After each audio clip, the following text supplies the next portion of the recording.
जैसे कि आप सबको दिख रहा है कि मैंने लिख रखा है topic matter in our surrounding. तो फ्रेंड्स, कल तक हमारा टाइम एंड वर्क कंप्लीट हो गया, तो मैंने सोचा क्यों ना आपको केमिस्ट्री, जैसे साइंस का वेटेज इस एग्जाम में बहुत ज्यादा है, तो मैंने सोचा पहले आपको केमिस्ट्री कंप्लीट करा देती, फिर बायो और फिर फिजिक्स। तो फ्रेंड्स, आज मैं आपको केमिस्ट्री का first chapter matter in our surrounding start करा रही हूँ। तो हमारा काम मैंने क्या अब बनाया है कि पहले मैं आपको मतलब जैसे टाइम एंड वर्क कर करके आप बोर हो चुके हो, तो अब मैं आपके लिए केमिस्ट्री, जैसे केमिस्ट्री 10-12 वीडियोस में आपको पूरी केमिस्ट्री कंप्लीट करा के फिर मैं दोबारा मैथ्स का एक चैप्टर उठा लूंगी, इस तरीके से करेंगे। तो फ्रेंड्स, आज आपको पता चल गया हम क्या पढ़ने वाले हैं। तो फ्रेंड्स, आज आपको ये चीज अपने माइंड में रखनी है कि आप आज चाहे कुछ भी हो, चाहे आप किसी भी परिस्थिति में हो, कुछ भी हो, कैसी भी स्टेट में, बिल्कुल जीरो पे हो, आपने आज तैयारी स्टार्ट करी है, पर 1 महीने बाद इंश्योर करो, छोटे छोटे टारगेट्स डेली लेने हैं आपको, और इंश्योर करो कि 1 महीने बाद आज आप जिस पोजीशन पे हो उससे बहुत अच्छी पोजीशन पे आओगे। गलतियां देखो सबसे होती हैं पास्ट में, मानो आपने 100 बार गलती करी है, 100 बार हारे हो, पर प्लीज आज डिसाइड कर लो कि अब नहीं हारना है, ठीक है। और जो भी कमियां है ना आपके अंदर, उसको दूर करो। फालतू के जितने भी डिस्ट्रैक्शन आपको लग रहा है कि कोई पर्सन, कोई भी इंसान, फैमिली के सर्कमस्टांसेस, कुछ भी चीज आपके और आपके हिम के बीच में आ रहा है, तो प्लीज उसे साइड कर दीजिए। तो friends, let's start our topic. तो मैटर इन आवर सराउंडिंग, हम केमिस्ट्री का फर्स्ट चैप्टर पढ़ रहे हैं। तो फर्स्ट ऑफ ऑल थिंग क्या आती है कि मैटर की सराउंडिंग का मतलब आपको पता है क्या होता है। मैटर क्या होता है, आप ये सोच रहे होंगे। मैटर क्या होता है, कोई भी सब्सटेंस जिसके पास मास हो, वॉल्यूम हो, दैट इज मैटर। आप और हम जो कुछ भी देखते हैं आसपास, वो सब सामान ही तो है, एक मैटर ही तो है, चाहे फिर वो पर्दे हो, बोर्ड हो, मार्कर हो, एवरीथिंग। और ये किससे बने होते हैं, एटम्स और मॉलिक्यूल से बने होते हैं। आगे वाले चैप्टर्स में मैं आपको एटम्स क्या होते हैं, मॉलिक्यूल्स क्या होते हैं, ये मॉलिक्यूल एटम के भी सब यूनिट क्या होती है, वो सब कुछ बताने वाली हूँ।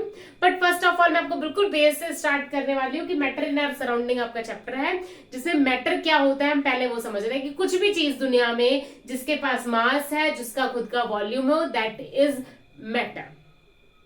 गेटिंग माई पॉइंट, कि कोई भी चीज जो आपको दिख रही है, जिसको आप छू सकते हो, दैट इज मैटर।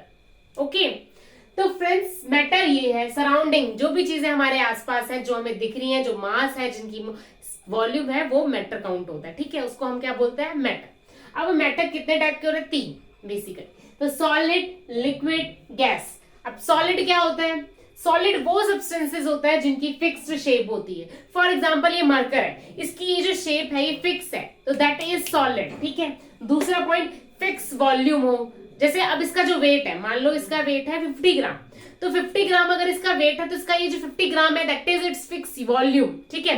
अगर किसी सब्जेक्ट की, किसी ऑब्जेक्ट की, किसी मैटर की फिक्स्ड शेप है, फिक्स्ड वॉल्यूम है, दैट इज सॉलिड, ठीक है। फिर रिजिड, ये रिजिड है, मैं इसको ऐसे तोड़ नहीं सकती, ऐसे मोड़ ही नहीं सकती, मैं इसको इसका शेप साइज चेंज नहीं कर सकती। फॉर एग्जांपल मैं इसको ऐसे ऐसे मुड़ा के किसी और शेप में कर दूं, नहीं कर सकती। इसके पार्टिकल्स फिक्स्ड है, एक रिजिड है ये, ठीक है। तो यही है। फॉर एग्जाम्पल ये बोर्ड भी है, तो इसका देखो फिक्स्ड शेप है कि रेक्टेंगल है, ठीक है। इसका फिक्स्ड वॉल्यूम, इसका जो थिकनेस है वो कितना है, कितने मेटल से बना है, कितनी लकड़ी से बना है, that is also fixed, rigid है। क्या मैं इस बोर्ड को ऐसे घुमा सकती हूँ, नहीं घुमा सकती, तो ये रिजिड है ना एक तरीके से, कॉम्पैक्ट है। इसके कोई भी चीज है वो पार्टिकल से बनी हुई होती है। फॉर एग्जाम्पल ये सॉलिड है, अभी छोटे छोटे छोटे छोटे पार्टिकल से बना है, ठीक है। अभी बहुत पास पास होते हैं इसमें, ठीक है, बहुत पास पास, हाईएस्ट इंटरमोलिकुलर फोर्स होता है इनके बीच में, मतलब ये बहुत पास पास होता है, इन्हें बिल्कुल भी हिला नहीं सकते, इनकी फिक्स्ड पोजीशन होती है सॉलिड के अंदर, ठीक है। आर यू गेटिंग, ये क्या सब्सटेंस है हमारा, सॉलिड है, इसके पास फिक्स्ड शेप है, ये इसका फिक्स्ड वॉल्यूम है, ये रिजिड भी है, ये इसके पार्टिकल्स कॉम्पैक्ट है, बिल्कुल पास पास है, ठीक है, और इसका हाईएस्ट इंटरमोलिकुलर फोर्स है। Now we talk about liquid. Liquid क्या होता है, लिक्विड का फिक्स्ड शेप नहीं होता है। फॉर एग्जांपल वाटर, ठीक है। तो लिक्विड क्या होता है, लिक्विड का क्या होता है, नॉट फिक्स्ड शेप। लिक्विड का फिक्स्ड शेप नहीं होता है, लिक्विड का फिक्स वॉल्यूम नहीं होता है। जैसे लिक्विड है, आपके पास एक ग्लास में पानी है, दैट इज लिक्विड, तो आप उसका फिक्स, मैंने क्या बोला, फिक्स शेप नहीं। अगर आप उसको ग्लास में डालोगे तो ग्लास का शेप ले लेगा, प्लेट में डालोगे वो प्लेट का शेप ले लेगा, बकेट में डालोगे वो बकेट का शेप ले लेगा, ठीक है। तो इसका मतलब लिक्विड का फिक्स्ड शेप नहीं होता है, पर फिक्स वॉल्यूम होता है। 1 लीटर दूध होता है, तो 1 लीटर अगर आप दूध लेने जा रहे हो तो 1 लीटर 2 लीटर ये तो बोलते हो, तो वो 1 लीटर जो मिल्क है उसका फिक्स वॉल्यूम है ना, कि आप उसको मेजर कर पा रहे हो, उससे ज्यादा कम नहीं हो पाता है, तो that is it's fix volume. It's mean that liquid don't have fixed shape but it has fixed volume, not rigid. Liquid rigid भी नहीं, क्योंकि आप उसको चेंज कर सकते हो उसका शेप. एरियोलर स्पेस इसमें होता है, थोड़ा होता है, मीडियम लेवल का होता है. जैसे सॉलिड में जितने पास पास मैटर होता है, लिक्विड में उतने पास नहीं होता है, थोड़ा दूर होता है. ठीक है. मीडियम इंटरमोलिकुलर फोर्स होता है, इसके जो पार्टिकल्स होते हैं उनके बीच में थोड़ा सा मतलब थोड़ा दूरी होती है. ठीक है. एकदम हाईली कॉम्पैक्ट नहीं होते, थोड़ी डिस्टेंस होती है. ठीक है. गैस का ना तो फिक्स शेप होता है. इस कमरे में कितनी गैस है नहीं पता, उसका कोई फिक्स शेप है नहीं है. फिक्स वॉल्यूम भी नहीं, नॉट रिजिड भी नहीं, क्योंकि वो खुला हुआ है, उसके पीछे उसके पार्टिकल्स के बीच में इतना गैप है बहुत ज्यादा. और ठीक है, हाईएस्ट स्पेस है, नो इंटरमोलिकुलर फोर्स, इनके पार्टिकल्स के बीच में इंटरमोलिकुलर फोर्स भी नहीं होता है. तो ये मैंने आपको तीनों चीजें सिखा दी कि सॉलिड लिक्विड गैस क्या होता है. लिक्विड जिस चीज में डालता है उसका शेप ले लेता है. गैस इसका ना तो फिक्स शेप होता है, ना फिक्स वॉल्यूम होता है, ना ही ये रिजिड होता है. इसके पार्टिकल्स के बीच में स्पेस भी बहुत ज्यादा होता है, इंटरमोलिकुलर फोर्स तो ना के बराबर होता है. ठीक है. तो friends now moves to next slide.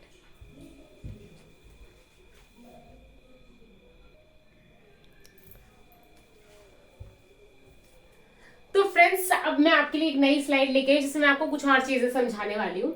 जैसे मैंने आपको 3 स्टेट बताई सॉलिड लिक्विड गैस क्या होता है. अब मैं आपको बताती हूँ, अगर आप किसी चीज को सॉलिड से लिक्विड में बदल रहे हो, सॉलिड से लिक्विड में बदल रहे हो, तो उस प्रोसेस को क्या कहेंगे? फ्यूजन. वहीं अगर आप लिक्विड से सॉलिड में बदल रहे हो तो उसको क्या कहोगे आप? सॉलिडिफिकेशन. ये चीज याद करनी, क्योंकि एग्जाम में डायरेक्ट पूछा जाता है. ठीक है. Keep it in mind. If you change solid into liquid then you have to say it in fusion. It's name that process is fusion. If you convert liquid into solid that process is solidification. If you change liquid to gas, that is vaporization. For example, like we have 1 liter of water, if we heat it, it get vaporized, and that process is called, it get converted into vapors, water vapors that are in gaseous form. That process is called vaporization. When gas is converted into liquid, like water vapors in air that converts into liquid, that process is called condensation. Okay. When we convert solid into gas, that is called sublimation, and when we convert gas into solid that is called deposition. तो friends मैं आपको हिंदी में समझाती हूँ कि जैसे आपके पास solid है, सॉलिड से आपने उसको लिक्विड में बदला, तो उस प्रोसेस को आप क्या कहेंगे? फ्यूजन. ठीक है. लिक्विड से जब आप उस चीज को सॉलिड करेंगे तो आप क्या कहेंगे? उसको सॉलिडिफिकेशन. लिक्विड को जब आप गैस में बदलेंगे, ओके, जब आप लिक्विड को गैस में बदलेंगे तो उसको क्या कहेंगे? वेपराइजेशन.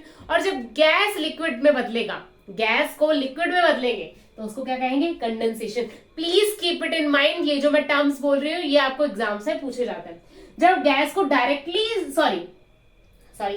जब सॉलिड को डायरेक्टली गैस में कन्वर्ट करते हैं तो उस प्रोसेस को क्या कहते हैं? सब्लिमेशन. जब गैस को डायरेक्टली सॉलिड में कन्वर्ट करते हैं तो उसको क्या कहते हैं? डिपोजिशन. ठीक है. तो जब सॉलिड को डायरेक्ट गैस में कन्वर्ट कर रहे उस प्रोसेस को क्या कहेंगे? सब्लिमेशन. चीज सॉलिड से डायरेक्ट गैस में बदलती है. ठीक है. ये इंपॉर्टेंट भी है, काफी बार एग्जाम में भी आया. और जब गैस को डायरेक्ट सॉलिड में बदलते हैं तो क्या कहते हैं? डिपोजिशन. ठीक है.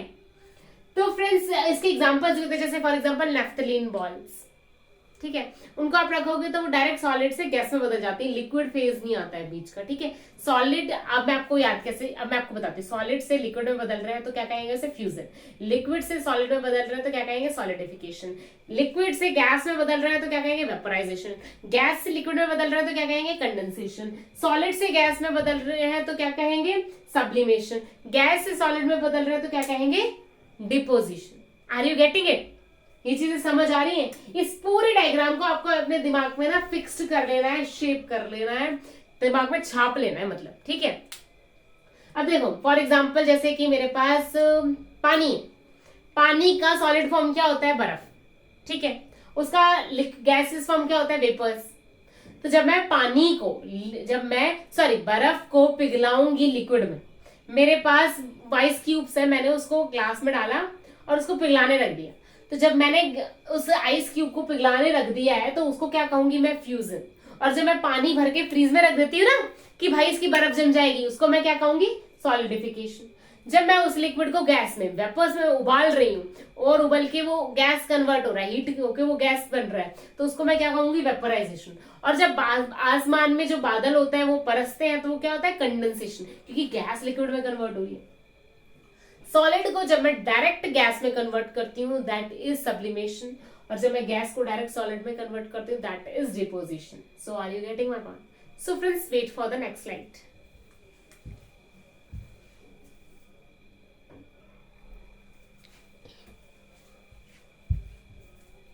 सो फ्रेंड्स जैसे कि आप सब लोग देख रहे हैं, अब मैं क्या टेम्परेचर को मेजर करना ये सब बताने वाली।